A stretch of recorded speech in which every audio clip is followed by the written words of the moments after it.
નમસ્કાર, નિર્માણ ન્યૂઝની વિશેષ રજૂઆત ઝીરોડ કાર્યક્રમ સાથે હું છું યજ્ઞ ત્રિવેદી।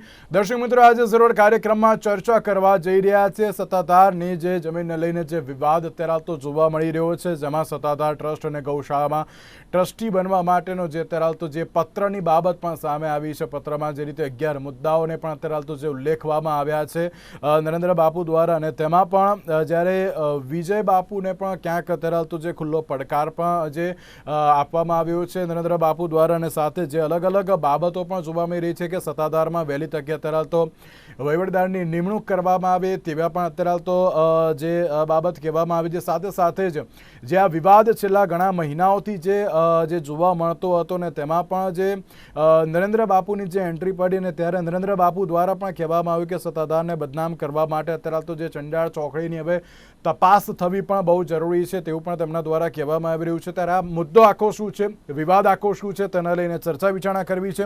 ચર્ચા વિચારણા કરવા માટે અમારી સાથે જોડી ગયા છે નરેન્દ્રસિંહ બાપુ સોલંકી કે જેઓ આપાગીગાના ઓટલાના મહંત છે। સાથે સાથે જ પ્રશાંતભાઈ ગઢવી આપણી સાથે જોડી ગયા છે કે જેઓ રાજકીય વિશ્લેષક છે। જે આ બંનેનું સૌથી પહેલા તો સ્વાગત છે। નરેન્દ્ર બાપુ, શરૂઆત મારે આપનાથી કરવી છે, આખો વિવાદ છે શું? આ નાલાયક વિજય ભગતને કાઢી મૂકવાની વાત છે ભાઈ। આમાં વિવાદ કઈ છે જ નહીં। અમારી જગ્યા ફક્કડની જગ્યા છે, વિરક્તની જગ્યા છે। ત્યાં બ્રહ્મચારી અને ફક્કડ જ હાલે, અને એની ઉપર ગીતાબેનના આક્ષેપો આજના નથી, 15 વર્ષથી થઈ રહ્યા છે। બધાય મૌન હતા। ભયનું વાતાવરણ સંપૂર્ણપણે ઊભું કરી દીધું છે। નાના મોટા સેવકોને વાહા ફાટી જાય એવી રીતે બાંધી બાંધીને માર્યા છે। આ સાધુ છે કે શેતાની જ નક્કી નથી થતું। અને મેં તમને વિડીયો મોકલ્યો છે, એ વિડીયો લોકોને દેખાડો। મારો બાપ સત્તાધાર જગ્યાના મહંત જીવરાજ બાપુ, અને એની 4 કલાક હજી એના શરીર શાંત થયું અને સમાધિ દેવાણી નથી, એ હજી 4 કલાક થઈ છે। ત્યાં ઓલા કાચિંડાની જેમ કલર બદલાવતા એના જે ફોટાઓ છે, એ ફોટા લોકોની સમક્ષ મૂકો કે તું આ અમારા બાપનું શરીર શાંત થવાની રાહ જોતો તો, કે આટલો બધો રાજીના રેડ થઈ ગયો કે જીવરાજ બાપુનું શરીર શાંત થઈ ગયું એટલે જગ્યા જલ્દી મને મળી ગઈ। અને ઈ વાત આજે બધા તમે અત્યારે કઈ રહી આગળ છે, શેની વાત કરો મારા વાલા? મારે ટ્રસ્ટી મારે શું કરવાનું છે? 4 ટ્રસ્ટી ગૌશાળાની અંદર એના છે 4, અને હું 5મા આવું તો એને શેની તકલીફ છે? ખોટા ધંધાઓ બંધ થઈ જાય એની। આપાગીગાની જગ્યામાં 2 છે એ લોકો, અને ત્રીજો હું આવું, અને મેં કીધું છે કે જુનાગઢ એસપી અને જુનાગઢ કલેક્ટર સાહેબ પણ આના સભ્ય થાય। તો આ મારે 25 વર્ષ પહેલા એને પૂછો, નાલાયકના દીકરાને ખબર છે? 25 વર્ષ પહેલા જીવરાજ બાપુનો એકમાત્ર મુખત્યાર હું હતો। તો તેથી મેં મારા છોકરાના નામનું વિલ કરી નાખ્યું હોત। મેં 2017માં એના નામનું વિલ કર્યું છે, 2017માં। અને મારે જો સાધુ થવું હોત, મારે ત્યાં જગ્યાનો કબજો લેવો હોત, તો 2017માં રાત્રે 10 વાગે એના નામનું વિલ મારી સહીથી કર્યું છે। મારી સહીથી મેં કર્યું છે। અને એ મને એમ કે મારે જગ્યા પચાવી પાડવા માટે આજનું સાંજ સમાચાર આજકાલ છાપાઓ જોઈ લ્યો। એ 1967માં એનો જન્મ થયો, ત્યારથી 2025 સુધીની જન્મોત્રી એની જોઈ લ્યો। આ માણસ સત્તાધારની જગ્યા પચાવી પાડવા માટે આવેલો માણસ છે, કે જે સંપૂર્ણપણે ગુરુદ્રોહી છે, કે જે માણસ 4 કલાકની અંદર કાચિંડાની જેમ કલર બદલાવે છે। મેં શું એને ખોટું કીધું છે મારા 11 મુદ્દામાં? બાપુ, જે તમે પત્ર લખ્યો છે તેમાં 11 મુદ્દાને અત્યારે 11 મુદ્દાને જે તમે અત્યારે તો મૂકવામાં આવે છે, કયા 11 મુદ્દાઓ છે? તો એ 11 મુદ્દા મેં તમને કીધું, પેટી 2 જણાની સહીથી સીલ થવી જોઈએ, અને સીસીટીવી કેમેરા સોમનાથ દ્વારકાની અંદર સીસીટીવી કેમેરાની નજર નીચે પૈસા ગણાય છે ભાઈ। 10 સંતોની મેં નામ દીધા છે। એની ઈચ્છા પડે એ સંતો ના ચાલે, ઈ એમ કે આ 5 સંતોની સમિતિ બને એવું ના ચાલે સાહેબ। મેં 10 જગ્યાના નામ દીધા છે। અમારી ગુરુ ગાદીએથી વલ્કુ બાપુ, મુક્તાનંદ બાપુ, શેરનાથજી આવે, આ બધા 10 સંતોના નામ દીધા છે. ખણીરામ બાપુ આવે, દાદ બાપુ આવે, બંસીદાસ બાપુ આવે, બજરંગદાસ બાપુ આવે, કે જે લોકો તટસ્થ રીતે જોવે છે. 10 સાધુ સંતોની કમિટી બને. આજે ટ્રસ્ટ ની અંદર કલેક્ટર સાહેબ અને ડીજી નાખો તમે, એસપી સાહેબ જુનાગઢના, કારણ કે જુનાગઢ જિલ્લાની અંદર આ જગ્યા આવે છે. ત્યાં આગળ સીસીટીવી કેમેરા એટલા છે. 17 મહિને 3 લાખ રૂપિયા જેવી માતબર રકમ સિક્યુરિટી, સેન્ડીબાઈ સિક્યુરિટી ની તમારે જરૂર છે. તમે એવા ક્યાં ધંધા કરો છો કે તમારે સિક્યુરિટી રાખવી પડે છે? શા માટે તમે ફોટા ને વિડીયોની મનાઈ કરો છો? કારણ કે તમારે ગીતાબેન ને ત્યાં ડિસ્કો કરવા છે એટલે કોઈ ફોટા ન પાડી લે. ગઈકાલે વિડીયો આવ્યો, ગઈકાલના વિડીયોમાં ગીતાબેન રાહડા લે છે, આપણે બધાએ જોયો. આજે બિલેશ્વર મહાદેવના મંદિરના ઉદ્ઘાટન વખતે ગીતાબેન એવા કઈ વાડીના મૂળા છે કે ગીતાબેન એક જ પોતાની માથે પોથી લઈને આવે. જેણે લાખો કરોડો રૂપિયાનું દાન કર્યું, એની બેન દીકરીઓ હતી, માતાઓ હતી, તો એને કેમ લાભ ન આપ્યો? કોઈ સંતોને કેમ લાભ ન આપ્યો? સીધા ગીતાબેન એવું કયું વ્યક્તિત્વ છે? જ્યારે આ જગ્યા ફક્કડની છે, જ્યારે આ જગ્યા વિરક્તની છે, જ્યારે આ જગ્યા સાધુ સંતો માટે છે, ઢુલા લંગડા માટે છે, અભ્યાગતો માટે છે, પરુનો પૈસો છે, ત્યારે તમે કેમ આવા લોકોને ત્યાં રાખો છો? આવતા દિવસોમાં ખુલાસા કરવાના છે. શા માટે ભાઈ? 11 મુદ્દા મેં તમને દીધા, કેમ તમે નો સ્વીકાર્યા 10 દિવસ સુધી? અને એ પેલા અનેક વખત, અને એ બધી વાત છોડો યાર, છોડો આ બધી વાતો. મેં એમ કીધું આવી જાવ લિંગ પરીક્ષણ કરાવવા. તમે એમ જો છો ને હું નાગા બાવા છું. અરે નાગા બાવા તમારે જોવા હોય તો જાવ દર્શન કરવા પ્રયાગની અંદર. આજે મહાકુંભ ચાલી રહ્યો છે. આવો 26 મહાશિવરાત્રીની અંદર. ચલો ઓકે, કે જેને દંડવત પ્રણામ અમે કરીએ છીએ નાગા બાવા સાધુઓને. અને તમે વાતો કરો હું નાગા બાવા હતા, હું નાગા બાવા છું. તો નાગા બાવા હતો તો દિગંબર બાપુની સેવા શા માટે ન કરી? બાપુ જી બિલકુલ, 8 જ મહિનામાં એનું પેટ ભરાઈ ગયું કે હતાધાર પૂગી ગયો. દિગંબર બાપુ જેવા અનેક લોકો, મુક્તાનંદ બાપુ, આજે જય ફુવાઈ, આજે ચલાળા વલ્કુ બાપુ, આવા લોકોની આને દ્રોહ કર્યો છે, દ્રોહ કર્યો છે. જી બિલકુલ બાપુ એક જ મિનિટ કરી છે. જી જી, સંતો મહંતો સાથે છેતરપિંડી કરી છે. બિલકુલ પરીક્ષણ કરાવવા. ઓકે બાપુ એક જ મિનિટ આપને રોકવા માંગુ છું, આપને એક જ મિનિટ રોકવા માંગુ છું. પ્રશાંતભાઈ, જે આ સત્તાધારની જે આ બાબત સામે આવી છે, આપ શું પ્રતિક્રિયા આપશો?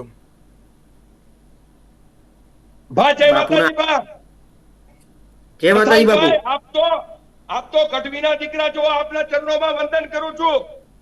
ગુરુ પરંપરાની સાથે આપ જોડાયેલી વ્યક્તિ છો. ગુરુ પરંપરા કોને કહેવાય એ સમજાવો બધાને, કે ગુરુ પરંપરા કોને કહેવાય? એમને બોલવા દો બાપુ.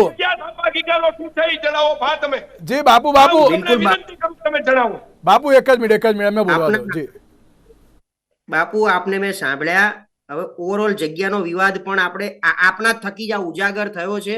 અને મૂળ મને દયા અને શરમ એ વાતની આવે છે કે હિન્દુત્વ અને રાષ્ટ્રવાદ લઈ અને હિન્દુ રાષ્ટ્ર બનાવવાની દિશામાં આપણે જયારે આગળ વધતા હોય ત્યારે અહીંયા ગાદીઓને લઈ અને જયારે આવી ચર્ચાઓ થતી હોય બધી જગ્યાએ, કારણ કે આની પહેલા મારે સ્વામિનારાયણ મંદિરમાં પણ ટ્રસ્ટની ચૂંટણીને લઈને અમારે ચર્ચા કરવી પડે. આવી આપણી પવિત્ર જગ્યાઓ મેં એવું સાંભળ્યું છે. ભાઈ એક જ મિનિટ મને પાછું ભૂલાઈ જશે. મને ભૂલાવાની આદત છે. ભાઈ હું આપને એમ કહેવા માંગુ છું, રાષ્ટ્રવાદ અને હિન્દુત્વવાદની અંદર આવા નાલાયક લોકોની આવશ્યકતા છે. આપણે સનાતનના નામે આપણે આવા લોકોને બચાવવા છે કે જે કેટલી બેન દીકરીઓના ઘર ભાંગી નાખ્યા છે. સનાતનના નામે આવા લોકોને બચાવવાના છે આપણે. આ જગ્યાનું ટ્રસ્ટ તો લોહી નહીં, રૂવાડેમાંથી બધું નીકળે સાહેબ. આપો ગીગો નીકળે રૂવાડે. બાપુ એ બધા સત્યવાદીના દીકરા છે, ધુપેલી ઉપાડી ગયો ને આ લોકોને ન ખબર હોય. બાપુ એક મિનિટ બાપુ હવે એમને બોલવા દો. એક જ મિનિટ. સાચો, આપ આપની રીતે સાચા હશો અને આપા ગીગાની જગ્યા માટે જે કઈ ટર્મ્સ નક્કી થઈ છે, જે વાત થઈ એ પ્રમાણે કે આ ફકડ ગાદી છે, તો આ ટ્રસ્ટ છેલ્લા આટલા વર્ષોથી ચાલે છે. અત્યારના બેઠેલા મહંત આપે જેમ કહ્યું એમ 2017માં વિલ આપે કરી છે અને છેલ્લા લગભગ 10 વર્ષથી એ અહીંયા બિરાજમાન થઈ ચૂક્યા છે. તો અચાનકથી એટલે આપણા 2007 થી જગ્યા હડપ કરવા માટે આવ્યો છે, એના પુરાવા હું આપવાનો છું આવતા દિવસોમાં ઓન રેકોર્ડ ઉપરના પુરાવા હું આપવાનો છું કે આ માણસ જગ્યા પચાવી પાડવા માટે આવેલો છે, એના પુરાવા હું આપીશ. જી બાપુ એક જ મિનિટ બાપુ એક જ મિનિટ. ગુજરાતની જનતા આપનો આભાર માનશે જો આ ખરેખર ઉજાગર થાય અને સાચું નીકળે. આપ જે કહો છો, અમારે તો સાહેબ દૂધનું દૂધ પાણીનું પાણી બોલું છું ને ભા, એમાં એક શબ્દ ખોટો નીકળે એટલે રાજકોટના ત્રિકોણબાગની અંદર 10 લીટર પેટ્રોલ મને બાપુ એક મિનિટ બાપુ મેં આપને સાંભળ્યા. બાપુ આપનો હું આક્રોશ સમજી શકું છું, પણ એક મિનિટ ખાલી પ્રશાંતબેન બોલી દેવા દો, એક જ મિનિટ. અમે એ જ કહેવા માંગીએ છીએ કે જ્યારે કોઈ ટ્રસ્ટ આપણે ડિમોલિશ કરવું હોય તો એને ચેરિટી કમિશનરને સોંપી દઈએ છીએ. એ જ રીતે મને એવું લાગે છે હાલ પૂરતી આ જગ્યાને સરકાર શ્રીમાં પવિત્ર યાત્રાધામ વિકાસ બોર્ડમાં સોંપી દેવી જોઈએ, જેથી સરકાર નક્કી કરે આગળ જતા. અને આપની રજૂઆત આપ એ લેવલે લઈ જાઓ કે સરકાર આનું નિરાકરણ લાવે, માત્ર આપણા લેટરબાજીથી. કારણ કે અને આપની વાત સાચી છે, મંદિરમાં સીસીટીવી કેમેરા નથી અને ખાસ કરીને જ્યારે કઈ મહિલાઓની સીસીટીવી કેમેરા દુનિયાના છે, એની લિંક જાહેર કરો. ગીતાબેન કેટલા દિવસથી આ છેલ્લા 1 મહિનાથી નથી આવતા, બાકી 1 મહિનાના 3 મહિનાના સીસીટીવી કેમેરાના ફૂટેજ જાહેર કરો. તમે જે મૂવમેન્ટ તમે ફૂટેજ જાહેર નથી કરતા, બિનજરૂરી મૂવમેન્ટ જે લોકોની ત્યાં વધી છે એ બાબતમાં ટ્રસ્ટમાં 2 જ વ્યક્તિઓ છે અને આ ચંડાળ ચોકડીની જે વાત આપણે સાંભળી રહ્યા છે તો એના નામ જાહેર કરીને એમને લોકોની સામે આપણે ઉભા કરી દઈએ કે આ ચંડાળ ચોકડી ચંડાળ ચોકડી 6 મહિનાથી. અરે નાલાયકના દીકરા, આવડી મોટી જગ્યા વર્લ્ડ લેવલની અને બદનામ થાય છે, થાલા મૂંગો બેઠીને બેઠો છો. જાહેર કર, હું તો છું તારી વાહે, બીજા કોણ છે? અને તારી ચંડાળ ચોકડી તું ને ગીતાબેન અને બીજા 2 ચંડાળ ચોકડી તારી પાસે છે, એના નામ હું જાહેર કરીશ. બાપુ અને કેમ નથી આવતો નાલાયક, કેમ નથી આવતો પ્રેસ મીડિયાની સામે? બાપુ એક જ નથી દેતો. એક જ મિનિટ બાપુ એક જ મિનિટ બાપુ તમારો આક્રોશ સમજી શકું છું. આક્રોશ એટલે આ સનાતન સંસ્થાની વાત તમે કરો છો. તમે ને હું કોઈ 5-25 લોકોને રોટલો નથી આપી શકતા. આ નાલાયકના પાપે 95% શ્રદ્ધાળુ લોકો આવતા બંધ થઈ ગયા છે સાહેબ. 95% લોકો સેવકો આવતા બંધ થઈ ગયા છે. ભયનું વાતાવરણ ઊભું કરી દીધું છે. લોકોને બાંધીને માર્યા છે, એના પુરાવા હું આપવાનો છું સાહેબ. એક જ મિનિટ આપો. એક જ મિનિટ. સાચું છે કે શૈતાન છે? હા બાપુ એક જ મિનિટ બાપુ. હા તમારી વાત સમજીએ છીએ અમે બાપુ અમે તમારી વાત સમજીએ છીએ. પ્રશાંતભાઈને થોડોક સમય આપો બાપુ આપને રોકવા માંગુ છું. એક મિનિટ બાપુ એક જ મિનિટ એમને બોલવા દો પ્લીઝ. બાપુ આ રીતે ખાલી ચર્ચા કે ઉગ્રતા બતાવીને ન્યાય નથી મળવાનો. આપે જે કઈ ઉજાગર કરી છે વાતને સરકાર સમક્ષ મૂકી છે અથવા તો જે કોઈ રીતે આનું આગળ નિરાકરણ લાવવાનું ટ્રસ્ટ લાવે, સૌથી પહેલી વાત છે. અને ટ્રસ્ટમાં લોકોને સમાવવાના છે. એના માટે હું કહું છું કે એક ચેરિટી કમિશનર અને બીજું યાત્રાધામ વિકાસ બોર્ડ, આ 2 અને સરકારશ્રીને આપ લેખિતમાં આપી દો, કારણ કે આ વિવાદ આ રીતે અંત ન આવે. ટૂંક સમયમાં હું લેખિત ફરિયાદ કરવાનો છું. ટૂંક સમયમાં ફરિયાદ ગુનો નોંધાવવાનો છું. આ વિવાદ 4 મહિનાથી બાપુ અમે સાંભળી જગ્યા ખાલી છે, જગ્યાઓ ખાલી છે. મને ખબર જ છે. તૈયારી રાખવાની છે સાહેબ. હું તમને નામ દેવા ખાલી 5 થી 7 જણાને પકડે અને પોલીસની ખાલી પૂછપરછ, બાકી કાઈ જરૂર નથી.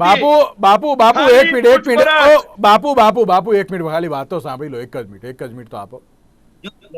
મને એવું લાગે એટલે બાપુ અને સત્તાધારની એક જગ્યાથી આપણે તો મારતો ઓવરઓલ ગુજરાતના પરિપ્રેક્ષમાં ચર્ચા કરવી હોય, કારણ કે જીવરાજ બાપાની વાત મારી પેટીયું સત્તાધારને જોડાયેલી છે.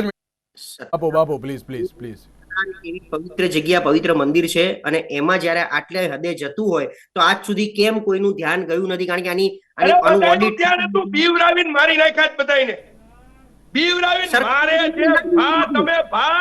તમે કોકને પૂછો, મારે નામ નથી દેવા. તમે ખાલી આપણા ચારણી સાહિત્યના લોકોને પૂછો બાપુ સાહેબ. અરે બાપુ બાપુ ખાનગીમાં પૂછો, હા બાપુ ખાનગીમાં. બાપુ બાપુ બાપુ આપણે એની ઉપર કરીએ છીએ ચર્ચા. થઈ, હાચું છે ખોટું? હા બાપુ હા હજી પ્રશાંતભાઈ કન્ટિન્યુ. બિલકુલ, એટલે જો આટલા સમયથી ચાલતું હતું, ઉજાગર થઈ છે આ વાતને, તો અત્યાર સુધી બધા ક્યાં એટલે કેમ શાંત હતા? તો ટ્રસ્ટ વાળાએ કેમ કોઈ એક્શન નથી લીધી? દર વર્ષે ટ્રસ્ટની એજીએમ પણ થાય આના પ્રમાણે. એ એજીએમ માં શું ચર્ચા થાય છે? બીજો શું હિસાબ કિતાબની વાતો બહાર અરે આવે છે? ટ્રસ્ટીના ઘરે ચોપડા મોકલીને સહી લઈ આવે છે. ટ્રસ્ટીના ઘરે બસ મોકલીને સહી લઈ આવે છે. એટલે જ મેં કીધું કે મને રાખ ને, તને શું વાંધો છે? તારા 4 છે, તારા 2 છે, હું 1 આવું તો 1 2 થી તું નીકળી નથી જવાનો, 1 4 થી તું નીકળી નથી જવાનો, તો રાખ મને. ઓકે પ્રશાંતભાઈ. અને વાત કરે પાછા બાપુને ટ્રસ્ટી થાવું છે. તા હું તારા બાપની પેઢી છે? તારા બાપના ઘરેથી બધું લઈને આવ્યો છે? બાપુ એક જ મિનિટ. આ તો રોગિયાનો પૈસો છે. બાપુ એક મિનિટ બાપુ મેં પહેલા પણ કહ્યું, 1 મિનિટ આપો બાપુ, એમને પણ બોલવા દો. હું તમારી પરિસ્થિતિ સમજી શકું છું, પણ 1 મિનિટ આપો, એમને પણ બોલવા દો. 1 મિનિટ બાપુ. સાહેબ, આપણે ગુરુ પરંપરા શું કહેવાય એ ન ખબર હોય. જી બાપુ 1 મિનિટ બાપુ, 1 જ મિનિટ બાપુ. પ્રશાંતભાઈ, હવે આનો સુખદ અંત લાવવો હોય સપોઝ તો યજ્ઞ મેં કીધું એમાં એક જ રસ્તો મને જે સરકારી રસ્તો દેખાઈ રહ્યો છે કે ટ્રસ્ટમાં સરકારી વ્યક્તિઓને લાવવા પડે. જેમ બાપુએ સાચી માંગણી મૂકી છે કે કલેક્ટરને લાવો, એસપી ને લાવો, અને આવી રીતે બોર્ડમાંથી કોઈના એંગલમાંથી લાવવા પડે. એ સિવાય એક પક્ષે આપણે અત્યારે સાંભળી રહ્યા છે, બીજો પક્ષ કેમ અત્યારથી શાંત છે? આ બાપુના લેટરની સામે બીજા પક્ષ તરફથી કોઈ પણ પ્રકારનો પ્રતિભાવ, પ્રતિસાદ કે રિએક્શન આવ્યું નથી. તો એ લોકો શાંત છે, એનો મતલબ કોઈકના પેટમાં ક્યાંક તેલ રેડાઈ રહ્યું છે. એનો મતલબ સ્પષ્ટ છે કે ક્યાંક ખાટલે મોટી ખોટ છે. નહીતર અત્યાર સુધી એમની પણ પ્રતિક્રિયા બહાર આવી હોવી જોઈતી હતી વિજય બાપુ તરફથી, કે એ જે કઈ બેનની વાત કરી રહ્યા છે, બેને પણ વચ્ચે મેં જોયું. વિજય બાપુ બીજાને સામે ધરી દેવાની જરૂર નથી. વિજય બાપુ આવે, હું આવું છું ને સાહેબ. એને પત્ર લીકેજ એને કર્યો, છતાં પણ પત્રનો જવાબ દેવા હું આવું છું સાહેબ. પણ સામે છે વિજય બાપુ એમ કહી રહ્યા છે કે કમિટીની રચના કરવામાં આવે તો સત્ય બધું બહાર આવી જશે. કમિટીની રચના કરવામાં આવી બહુ જરૂરી છે. બાપુજીની હાલે કમિટી તટસ્થ માણસોની હાલે. કમિટીમાં ઈ કે ઈ કમિટી, તો આ કમિટી એની ડોહી છે તો ખરી. ગૌશાળામાં એના ડોહા 4 છે, હતાદાર જગ્યામાં 2 છે. અરે ઓલાને કે એટલે સહી કરી દે. આવી કમિટી હાલે? કમિટી આવી હાલે? પ્રશાંતભાઈ, કમિટી બનાવો, કલેક્ટર સાહેબને રાખો. જે બિલકુલ સાચી વાત છે. એટલે કે જે પણ કાર્ય થવું જોઈએ એ યોગ્ય અત્યારે તો થવું જોઈએ, ના કે અત્યારે કોઈના દબાવમાં આવીને થવું જોઈએ. તમારી વાત સાચી. પ્રશાંતભાઈ, આપને શું લાગી રહ્યું છે આ કમિટીની રચનાને લઈને? મને એકને પ્રશાંતભાઈ આપા ગીગાને માથે રાખીને કીજો, હું એક કમિટીમાં રહું તો એને વાંધો હું છે ભાઈ? એટલે હું એ જ કહું છું, કમિટી બનાવો તમે. હું પણ સરકાર સાથે વાત કરીશ આ બાબતમાં, અને સરકારની મધ્યસ્થતામાં એવી સમિતિની રચના થાય જેમ આપ કહો છો એમ, એવા તટસ્થ માણસોની, જેમાં ક્યાંક ને ક્યાંક જે ખરેખર આ જગ્યાને જાણે છે. હું એક ફરજિયાત છું, બાકી તમારે 10 રાખવા હોય તો રાખો, પણ મારે રહેવું થાય. પણ હું તો આ એટલો બધો નીચ અને નાલાયક માણસ છે, ગમે એને ફોડી નાખે, ગમે એને પોતાની. હજી તમે તમારી પાસે આવશે, તમારા ખોળામાં માથું નાખીને રોશે, તમને એમ કે છે કે આ લોકો મને 20 વર્ષથી હેરાન કરે છે, તમને એમ કે આ લોકો 20 વર્ષથી મારી વાહે પડી ગયા છે. અરે આ જ્યારે બધી બાબત સામે આવી, આજે બધી બાબતો અત્યારે સામે આવી, તમે પણ પત્ર લખ્યો, 11 મુદ્દાઓ તમે પણ આપ્યા. ઉપર પહોંચાડનારા વ્યક્તિ છે સાહેબ. જી બાપુ આપને રોકવા માંગુ છું. એક જ મિનિટ. પ્રશાંતભાઈ, જે પ્રમાણે વિજય બાપુએ પણ કહ્યું કે કમિટીની રચના કરવા, નરેન્દ્ર બાબુ પણ એમ કહી રહ્યા છે કે કમિટીની રચના કરવામાં આવે તો મને પણ અત્યારે તો અંદર એક રાખવામાં આવે, હું ફરજિયાત છું. બરાબર છે. જ્યારે આ બધી જ બાબતો સામે આવે છે, શું લાગે છે કે ના કમિટીની રચના કરવાથી અત્યારે તો જે સુખદ અંત લાવવાની જે બાબત છે એ આવશે તેમ? આની નિષ્પક્ષ તપાસ માટેની કમિટીમાં હું એવું માનું છું સરકારી ધોરણે જ્યારે એક બાજુ સરકારની દ્રષ્ટિએ જો વિચાર કરું તો આમાંથી કોઈ ના હોય પણ અલગ જ બીજા 10 જણા બેસે જે સંપૂર્ણપણે આખું દૂધનું દૂધ પાણીનું ઓડિટ કરીને આપે કમિટીની દ્રષ્ટિએ. આમાં કોઈના મળતિયા પણ ના હોય અને અત્યારના એકય વ્યક્તિ ન રાખી શકાય આમાં કમિટીમાં, કારણ કે તો આક્ષેપ કમિટીની રચના થાય એમાં હું એક ફરજિયાત છું, સામે ઈ 4 બેયમાં 5 ની જોગવાઈ છે, બેયમાં 4 એના, હું ખાલી એક જ. આઈપીએસ આઈએએસ ની કમિટી બને તટસ્થ લોકોની સાહેબ કે જે લોકો ધર્મ સાથે જોડાયેલા છે, અને ઈ લહુરીઓ મને એમ કે મને પ્રમાણપત્ર આપે, ઈ લહુરીઓ મને પ્રમાણપત્ર આપે. અત્યારે લે છે કે જે નિષ્પક્ષ તપાસ થવી બહુ જરૂરી છે. કમિટીની રચના અત્યારે તો થવી બહુ જરૂરી છે. વાત અત્યારે તો હું પૈસા માટે આવ્યો છું, ફટ છે હારા તારી ઉપર તો આપની ગાદી કે આપના પ્રત્યે કોઈ એવી આશંકા નથી, પણ હું એમ કહું છું બા કે મારું પ્રમાણપત્ર જીવરાજ બાપુએ 2 દિવસ પહેલા એનો વિડિયો ભર્યો. પૂછો જાઓ, નજીક જ છે તલાળા વલ્કુ બાપુને, કે નરેન્દ્ર બાપુ પૈસા માટે છે આવ્યા છે, નરેન્દ્ર બાપુ ગાદી માટે આવ્યા છે. પૂછો પ્રયાગરાજ જઈને મુક્તાનંદ બાપુને, એના મળતિયાઓને પૂછવાની જરૂર નથી. બિલકુલ બાપુ એના નાડી છોડને પૂછવાની બાપુ મારી જોડે થોડોક સમય ઓછો છે. મને એક મારી વાત છેલ્લી વાત સાંભળી લ્યો ભા, એક વાત છેલ્લી. મને એક જણાએ એમ કીધું બાપુ તમે કોકનું ધોતિયું ખોલો છો, તમારું શું થાહે? અરે મળદના દીકરા હોય તો આવી જાવ મારું ધોતિયું ખોલવા, ધોતિયાનો ઘા નો કરું તો મારા બાપમાં ફેર હોય. મારા જી બાપુ, ઓકે બાપુ, ઓકે બાપુ, મારા છેલ્લી પ્રતિક્રિયા મેળવી છે, મને છેલ્લી પ્રતિક્રિયા મેળવી લે તો પ્રશાંતભાઈ આપ છેલ્લે શું કહેશો? મેળવો. ઘાનો દીકરો જે સાચું કે છે, અસલ કારણ બોલ્યા પછી બીજું ન બોલે સાહેબ. છેડેથી હજી સુધી કોઈ પણ બહાર નથી આવી, એટલે આની જેમ કમિટીની વાત બે બાજુ થઈ રહી છે, તો કમિટીની રચના થાય, નિષ્પક્ષ તપાસ થાય અને સરકાર આનું ઇન્ટરવેન્શન કરે, સરકાર આમાં દખલઅંદાજી કરી અને આનો સુખદ અંત લાવવાનો પ્રયત્ન કરે. કારણ કે સત્તાધાર અમારી સૌરાષ્ટ્રમાંની 5માંની એક એવી પવિત્ર જગ્યા છે જેની ઉપર કરોડો લોકોની આસ્થા અને શ્રદ્ધા સમાયેલી છે. આજે જીવરાજ બાપાની વાત, ક્યાંક સત્તાધારની જે વાત છે એના ઇતિહાસમાં તમે હાલતો ચાલતો મહાદેવ હતો, મૂછાળો મહાદેવ, હાલતો ચાલતો મહાદેવ હતો. એટલે આ વાદ વિવાદ ભક્તિ કરો પાતાલ મે, ભક્તિ કરો પાતાલ. જી બાપુ એક જ મિનિટ મારી જોડે થોડોક સમય ઓછો છે. છેલ્લે પ્રશાંતભાઈ આપ 30 સેકન્ડમાં શું કહેશો? પાપ કરો પાતાલ મે, પાપ કરો પાતાલ. ઓકે બાપુ આપને રોકવા માંગુ છું. ઓકે બાપુ, એના પાપનો ઘડો ફૂટી ગયો છે.